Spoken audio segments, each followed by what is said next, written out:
Hi guys. Okay, it's coffee chit chat time. I'm gonna catch up a little bit. This will be one of those rare occasions where you just see me so tired. I almost like didn't make this video, but hey, this is the reality, right? I am so tired.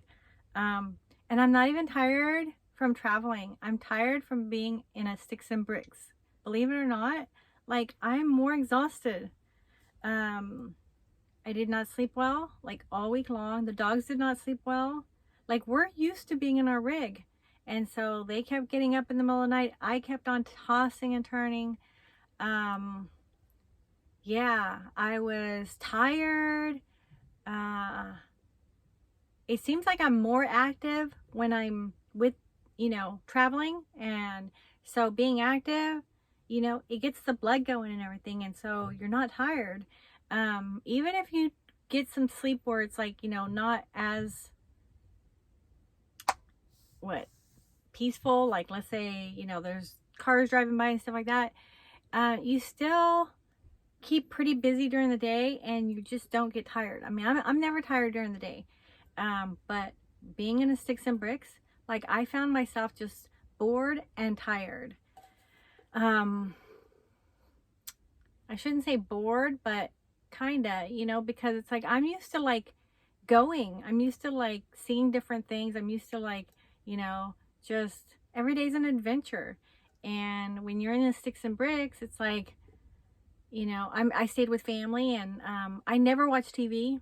So they had the TV on, and to me, it's just like, you get sucked into it, and it's just like, oh, there goes the day, and it was too hot. The dogs didn't want to go for walks.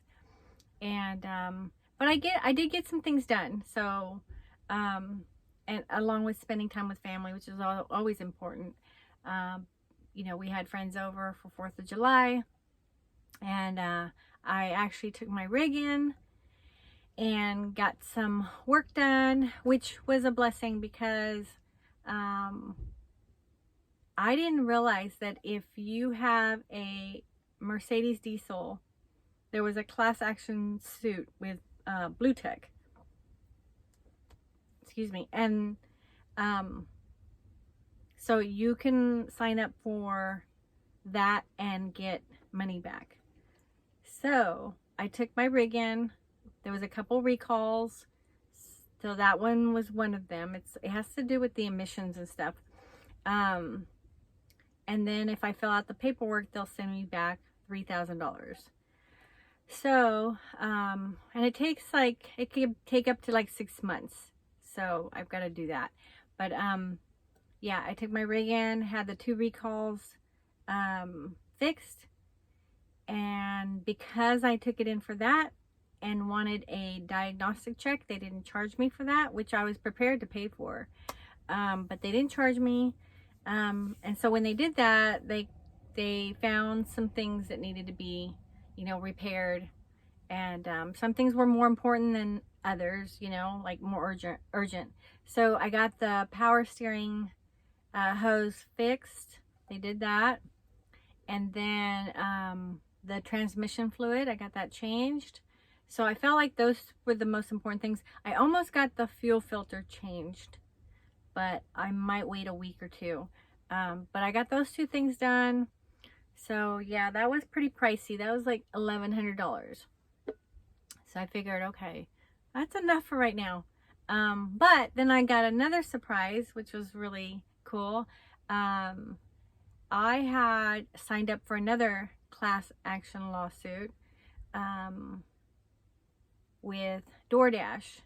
And because I did deliver for DoorDash before getting on the road. So times were really tough. And, with the pandemic and everything, the business that I'm in with sales, we weren't allowed to, like, there was such strict guidelines on how we can conduct business that pretty much I couldn't do sales, because it's a person-to-person contact type business. And so, and it's commission. So it's like my sales went, so I decided to do DoorDash. And I was working like every day, hustling. And anyways, there was a class action lawsuit with them, and my son had told me about it. He said, Mom, you know, they're stealing your tips. And I thought, no, I'm making pretty good tips. And he's like, no, he goes, they're stealing your tips. So I signed up for it, and they sent me back $1,687, which shocked me. I'm sure there was more money that they stole, but you know, they have to pay out so many people. And yeah, I think they lost $100 million in that lawsuit. So I got that in the mail, which was a nice surprise. And so that helped with paying for the work that I needed done. Actually, if I had gotten all the work done on my rig, it came out to $2,400, which I didn't want to do like right now. That is a big chunk of change, and I was just not ready to do that. But I felt like those two things being $1,100, you know, that was fine, especially with getting that one check in. And, you know, if you're going to be traveling and in this lifestyle, you really need to have a, you know, emergency fund set aside for unexpecteds and for maintenance, you know. So luckily I have that, but I didn't have to tap into that. I was able to use the DoorDash money to pay for my repairs. And yeah, and it's so funny, my sister's just like, I don't understand how you always get money, you know, because you pretty much jinx yourself by saying, I got this money, but it's all gonna be gone, you know, for the repairs. But then you get an extra when you go in. You always come out ahead. And I'm like, yep, that's my God. And then, yeah, somebody else gave me like $200 unexpectedly, and another person gave me $200. And then, thank you, Brian. I want to shout out to Brian, one of my loyal subscribers since I think day one.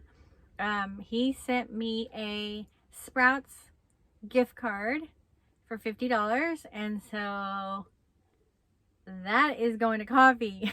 Coffee time. So thank you, Brian. Such a sweetheart. You're always so kind. You're always so positive. You're always so like supportive. And I just want to say thank you. And man, if there were more people like you in this world, just treating other people as kind as you treat me, I mean, we would not have to worry about anything, you know? So, yeah, kindness matters, you know? So, thank you.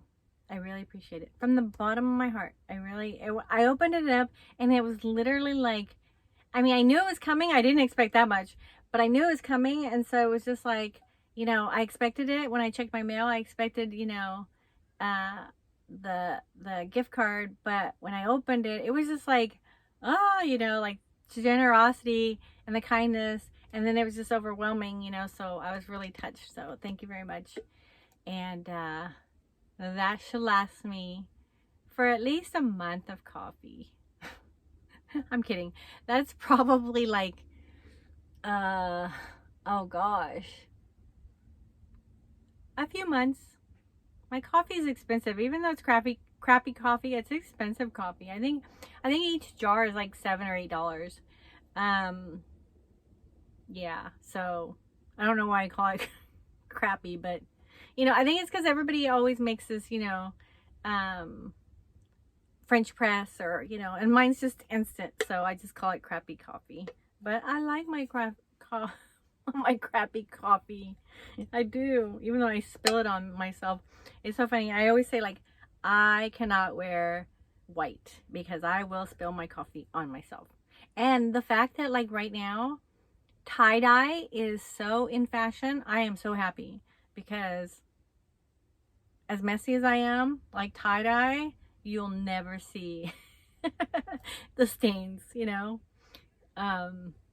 Yeah, so, and I'm a hippie child, so it kind of goes, I don't know if I'm a gypsy or a hippie, you know, but I remember one guy, he came up to me, he's like, you're a hippie child, aren't you? And I'm like, yeah.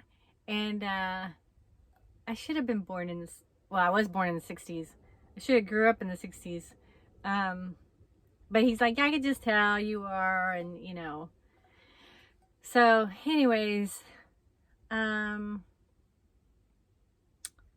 am so tired.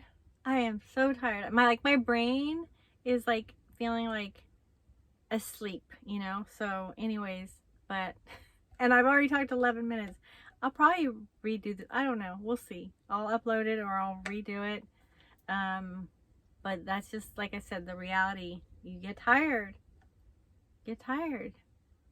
But I found it funny that I'm tired for the opposite reason that I should be. I should be tired being on the road. And that should be a reprieve, you know? But it was like opposite for me. So I am looking forward to sleeping well tonight. And I don't know where we're heading, you know? Like right now, I can go anywhere. So I will keep you updated. Okay. Bye, guys. Be blessed. Good night.